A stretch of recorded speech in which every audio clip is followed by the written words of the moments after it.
As he departed the White House for Scotland Friday morning, President Donald Trump told reporters that a ceasefire deal between Israel and Hamas is unlikely as Hamas loses leverage in talks. With relatively few hostages left, Trump said, Hamas doesn't have any bargaining chips left to negotiate. Hamas didn't want to make a deal, Trump said. Asked about next steps, he said, I think what's going to happen is they're going to be hunted down. According to Associated Press, Trump's special envoy Steve Witkoff said Thursday the U.S. was cutting short Gaza ceasefire talks after Hamas' response showed a lack of desire to reach a truce. Yeah, Gaza, they pulled out of Gaza. They pulled out in terms of negotiating. It was too bad. Hamas didn't really want to make a deal. I think they want to die, and it's very, very bad. And it got to be to a point where you're going to have to finish the job. They really, they asked for things. Don't forget, we got a lot of hostages out. So now we're down to the final hostages, and they know what happens after you get the final hostages.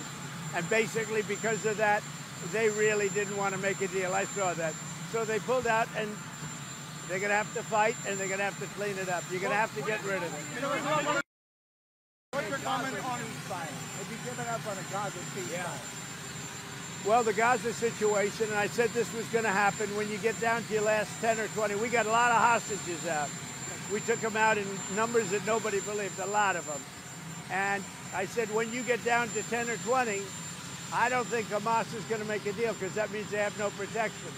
And basically, that's what happened. Hamas didn't want to make a deal. Have you seen that photo? I think what's going to happen is they're going to be hunted down. Have you seen secondary sanctions sooner? Mr. President, did you speak to Netanyahu about allowing aid drops in Gaza from Arab countries? Yeah, I speak to him, but I can't tell you what I spoke to him about. But it was sort of disappointing, although I told you. I told you, when you get down to those last 20 hostages, you get down to that last 10 or 20, it's going to be very hard for Hamas to make a deal because they lose their shield, they lose their cover. We got a lot of them out, a lot of them. We took a lot of bodies out, too. You know, so many of the parents said, please get my son's body back, and we're able to do that. We got a lot of people out, live and people that are not alive. But it was very important to the parents to get their son back, even though they knew their son was dead. Are you going to be able to get...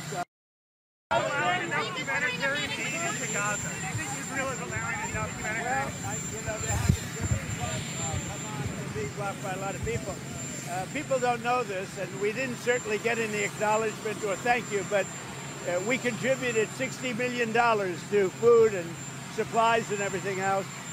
We hope the money gets there because, you know, that money gets taken, the food gets taken. We're going to do more, but we gave a lot of money. We gave a majority of the money, and the sad part is that no other country other than us gives anything. After Washington announced the resumption of arms supplies to Ukraine, Commander-in-Chief of the Armed Forces of Ukraine, Oleksandr Syrskyi, in an interview with the Washington Post, called on Donald Trump to transfer long-range ballistic missiles to Kiev and allow them to be used against targets in Russia. The general stressed the need to supply long-range missiles, American ATACMS and German Taurus. The main condition in the absence of restrictions on the use of these weapons on Russian territory. Such missiles, Syrskyi said, will slow down the production of missiles and drones in Russia itself by striking the corresponding factories. They attack almost everything: airfields, populated areas, infrastructure facilities. So, of course, we need supplies of ballistic missiles to be able to give the enemy a worthy rebuff, Syrskyi said in an interview with the Washington Post. The presence of any missile weapons is in itself a deterrent. I hope that thanks to the position of President Trump, this process will be much simpler and we will not have the difficulties that we had before, he added. He declined to answer whether there were any ATACMS missiles left in Ukraine. When asked whether a new batch of American missiles would save Ukrainian lives, he replied, "Of course." Syrskyi also noted that the Ukrainian armed forces are experiencing an acute shortage of 155mm artillery shells and need additional armored vehicles.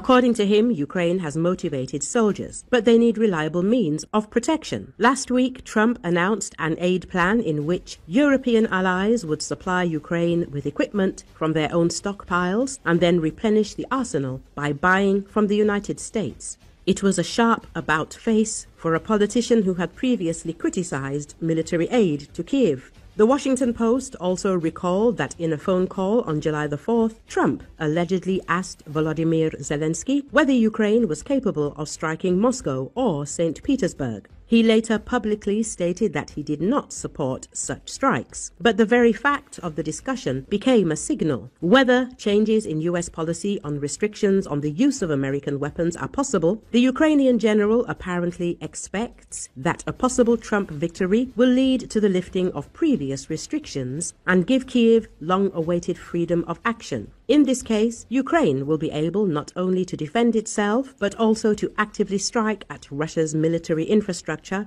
which, according to Syrski, will change the course of the war.